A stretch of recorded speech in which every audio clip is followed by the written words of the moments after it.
Mis hermanos, comenzamos un nuevo trimestre y ahora tenemos un nuevo tema. Y el tema es los 3 mensajes cósmicos que tienen que ver con el libro del Apocalipsis, exactamente el capítulo 14. Necesitamos entender los eventos del tiempo del fin. A eso se le llama escatología. En el libro del Apocalipsis, del capítulo 12 hasta el último capítulo, tiene que ver con los eventos del tiempo del fin. Por eso se le llama que es una sección escatológica. Bueno, tenemos que, para captar esta idea, entender qué es lo que mueve al mundo de hoy. El mundo de hoy, el mundo posmoderno, está basado en 3 ideologías que se crearon en el siglo XIX, que cambiaron el pensamiento del mundo, y por allí se fue la civilización y hoy tenemos un mundo convulsionado, un mundo amoral. ¿Cuáles fueron esas 3 ideologías? Una de las primeras fue creada por Charles Darwin y su libro El origen de las especies, donde él saca a Dios de la creación y dice que este mundo se creó por la selección natural. Otra ideología fue la ideología de Karl Marx, quien habló de que la historia, los seres humanos la dominan y que el mundo tendría que ser controlado por el proletariado para crear un mundo ideal. Otra de las ideologías es el nihilismo, creado por Friedrich Nietzsche. Él habla de que las personas deben crear sus propias leyes morales y que las que teníamos, y exactamente hablando de la ley de Dios, son leyes que son anticuadas y que realmente cada quien debe vivir como le parece. Esto a grosso modo, pero estas ideologías son ideologías destructivas. Y qué interesante que habrían de nacer en el siglo XIX, cuando se cumpliría en 1844 la profecía de Daniel 8:14, del fin de los 2300 días. Y esto se torna interesante porque es como que la estrategia del enemigo para contrarrestar los planes de Dios. Y eso es lo que vamos a tratar de estudiar durante este trimestre, cómo los planes de Dios se cumplen a pesar de que el enemigo lucha contra eso. Bueno, teniendo esto presente, que se cumpliría a mediados del siglo XIX, exactamente 1844, esto de la purificación del santuario, que habría un chasco y que de ese chasco quedaría un remanente y que con el tiempo este remanente se convertiría en la iglesia adventista del 7º día, y que Dios a través de su iglesia enviaba un mensaje para advertir al mundo. Y ese mensaje nosotros lo encontramos en Apocalipsis 14, que lo conocemos como el mensaje de los 3 ángeles. Pero para entender bien esta situación, es fundamental que comprendamos Apocalipsis, el capítulo 12.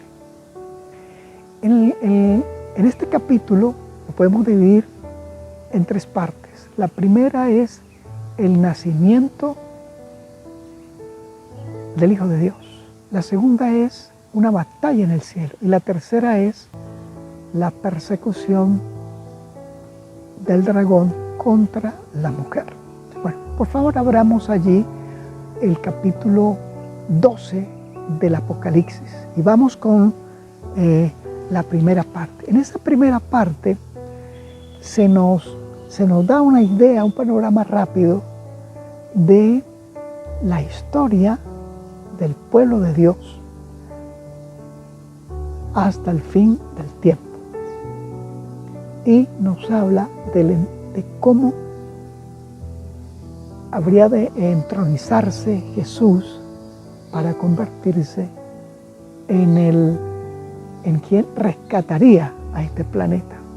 Veamos allí en el capítulo 12, dice en el verso 1, dice: apareció en el cielo una gran señal, una mujer vestida de sol, con la luna debajo de sus pies y sobre su cabeza una corona de 12 estrellas. Y en el verso 4 dice, hablando en el verso 3, dice: hay otra señal. Otra señal también apareció en el cielo, un gran dragón escarlata que tenía 7 cabezas y 10 cuernos, y en su cabeza 7 diademas.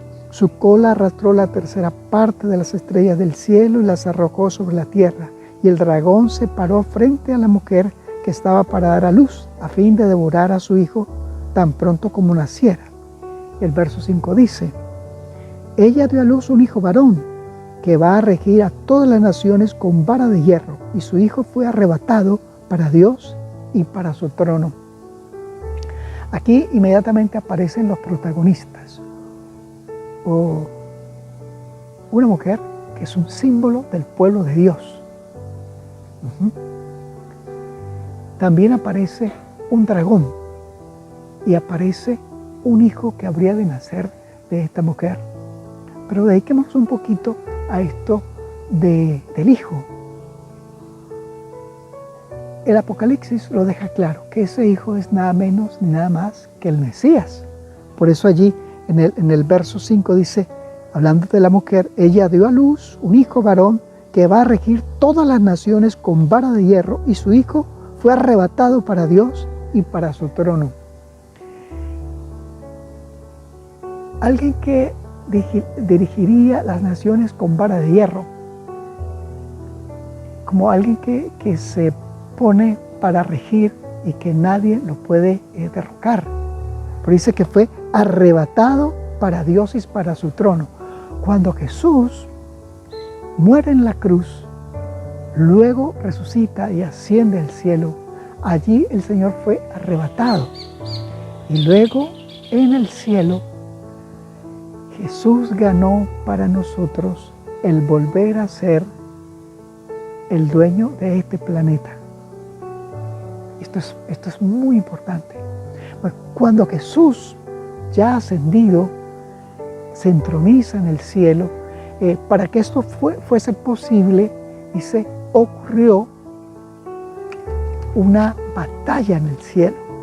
Dice el verso 7, dice: entonces hubo una guerra en el cielo. Miguel y sus ángeles luchaban contra el dragón.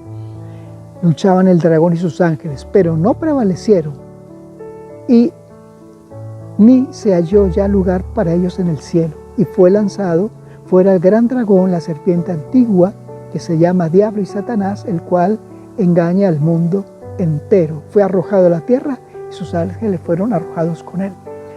Esta guerra que dice acá no es una guerra militar, no es una guerra política, es más bien como un juicio, como si se estuviese discutiendo en un juicio, y es un arreglo legal, o sea, es un fin legal, o sea, es una batalla legal, es un asunto de jurisprudencia. Entonces, el enemigo, que por mucho tiempo, desde que engañó a nuestros primeros padres, se había hecho el representante de esta tierra de forma que lo usurpó, y por eso es que nosotros vemos ahí en Job que el enemigo va a los consejos del cielo y él va para malponer a Dios. También lo vemos ahí cuando Josué, el sumo sacerdote, ¿recuerdan? ¿Sí? Que le muestra que tiene vestiduras inmundas, porque él estaba allá en el cielo, siempre malponiendo a Dios con sus seguidores aquí. Pero tenía un lugar allá. Entonces, cuando dice que hubo una guerra en el cielo, es que Jesús, con su sacrificio, ganó el derecho de volver a ser el dueño de este mundo. Entonces Jesús allí fue entronizado y fue aprobado por Dios y por el universo. Y entonces, como ahora Jesús tomaba el lugar que le habían usurpado, el enemigo ya no puede estar ahí. Entonces Jesús le gana la batalla legal y, aparte de que le gana, lo expulsa del cielo. O sea, ya no tiene un lugar en las cortes celestiales, sino que ahora está fuera de allí. Y el único lugar donde él puede estar es el planeta Tierra, porque es el lugar que él todavía usurpa. Es el único lugar donde puede mostrar su forma de gobernar. Y es aquí porque él, como lo usurpó, pues de alguna manera le pertenece, pero ya en el cielo ha sido vencido y también aquí en la tierra lo será. Con esto nosotros necesitamos tener la seguridad de que si estamos con Dios, estamos en el lugar seguro. ¿En el lugar seguro de qué cosa? De estar en el bando ganador. Eso ocurrió en el cielo. Cuando Jesús ascendió a los cielos, el enemigo fue echado definitivamente de allí. Y entonces lo más triste es que ahora él baja a la tierra, dice, y su idea es luchar contra los que son fieles a Dios, luchar contra los que siguen a Dios, en este caso su pueblo que es representado tanto en el Antiguo como en el Nuevo Testamento, pero todos aquellos que le aman sinceramente, ese es su pueblo. Y Dios hablando de la mujer como un símbolo del pueblo de Dios, dice que el enemigo fue a hacer guerra contra los descendientes de ella, contra el remanente. Y aquí es muy interesante porque hablando de esto, de cuando el enemigo viene, ahora es echado del cielo, ya no tiene un lugar allá, o sea, no tiene un lugar legal, ahora se tiene que venir para acá, y aquí es confinado definitivamente, y ya no hay quien acuse al pueblo de Dios. De ahí que quienes usan la característica de constantemente criticar, de acusar, están repitiendo el ejemplo del enemigo y por ende están siendo inspirados por el enemigo. Es mejor, en vez de juzgar, hacer lo mejor por el pueblo de Dios, orar por el pueblo de Dios, llorar por el pueblo de Dios, buscar la forma de que el pueblo de Dios avance. Bien, pero hay algo de este remanente que es muy valioso que entendamos, tanto el remanente como de los que vivieron antes. Mira lo que dice ese capítulo 12, el verso 10, dice: entonces oí una gran voz del cielo que decía: ahora ha venido la salvación y el poder y el reino de nuestro Dios y la autoridad de su Cristo, porque ha sido expulsado el acusador de nuestros hermanos, el que los acusaba delante de nuestro Dios día y noche. Y este verso es maravilloso, el verso 11. Ese debería ser un verso que nosotros grabemos en nuestro corazón a fuego. Dice: ellos lo han vencido por medio de la sangre del Cordero y de la palabra del testimonio de ellos, que no menospreciaron sus vidas hasta la muerte.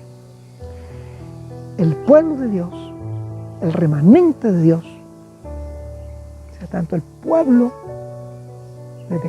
desde que Dios creó este mundo,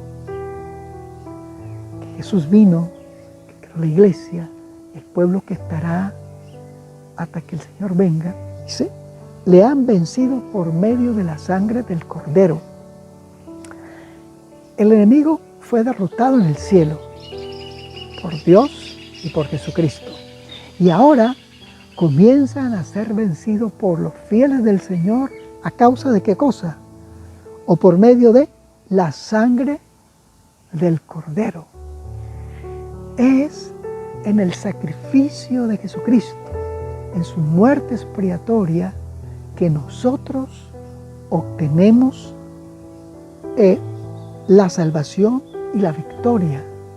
Necesitamos que eso sea una realidad cada día en nuestras vidas, hermanos. Venceremos por la sangre del Cordero. Y esa sangre del Cordero, o sea, el sacrificio de Jesús, el poder que emana de su sacrificio, tiene que ser una realidad en mi vida para que deje de ser un cristiano nominal y me convierta en un cristiano genuino. Porque mira que aquí dice que, hablando de ello, dice que han vencido también y de la palabra del testimonio de ellos. El testimonio de los seguidores de Jesús es un testimonio contra el enemigo, porque el enemigo ha dicho que la ley no se puede cumplir. El enemigo ha dicho que Dios es injusto. Y el enemigo ha dicho que este planeta es de él y que en consecuencia todos los seres humanos le pertenecen. Pero cuando hay un pueblo que ha vencido por la sangre de Cristo y que el testimonio de esas almas es un argumento en contra del enemigo, pues hace que el enemigo se percate que él no es el dueño de la humanidad. Esto implica que el testimonio que demos los cristianos tiene que ser un testimonio que alabe el nombre de Dios. Y para que eso sea una realidad, yo tengo que vencer en la sangre de Cristo. Esto tenemos que asimilarlo, hermanos. Tiene que ser una realidad en nuestras vidas. Es verdad que podemos tener muchos años en la iglesia, pero necesitamos un cristianismo viviente. Y eso tenemos que pedirle perdón al Señor, porque muchos no lo hemos hecho y hemos vivido un cristianismo nominal. Esta tiene que ser una realidad en nuestra vida. Por eso es que no podemos decir yo vivo la vida como yo quiera. No, porque mi vida es un testimonio para decir que Dios tiene razón, pero también para decir que el enemigo no es el dueño de este mundo, porque Cristo ha venido acá y ha vencido y muestra su triunfo a través de los que le aman, quienes tienen un testimonio fiel. Bueno, pero vamos a otra parte. Dice, cuando el enemigo descubrió esto, decidió luchar contra el remanente de la mujer. Y eso nos conlleva ahora a nosotros. Y tiene una característica ese remanente. Dice, verso 17. Entonces el dragón se llenó de ira contra la mujer y se fue a hacer guerra contra el resto de la descendencia de ella, contra los que guardan los mandamientos de Dios y tienen el testimonio de Jesucristo. Esos que vencieron en la sangre de Cristo, esos que dan un testimonio para vindicar el nombre de Dios, tienen otras características. Y es que guardan los mandamientos de Dios y tienen el testimonio de Jesucristo, que según Apocalipsis 19:10 es el espíritu de la profecía. Tú y yo estamos en el tiempo del fin. Tú y yo pertenecemos al remanente, pero necesitamos las características de vencer por la sangre de Cristo, de dar un testimonio al universo, de guardar los mandamientos de Dios y de asimilar el don de la profecía. Bajo esos parámetros, Dios triunfará en sus hijos para la gloria de su nombre.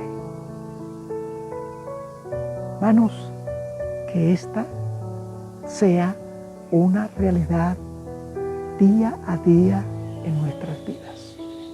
Vamos a orar. Querido Dios que estás en los cielos, gracias porque tú tienes el control. Y Señor Jesucristo, tú que estás allá en los cielos, Señor, que te has entronizado al lado del Padre, nos ha dado la victoria y le darás la victoria a tu remanente. Te pedimos que nos perdones, que nos ayudes a recibir el poder de tu sacrificio para que nuestras vidas sean vidas genuinas. Lo imploramos únicamente en tus méritos, Señor Jesús. Amén. Queridos hermanos, si Dios lo permite, nos veremos la próxima semana.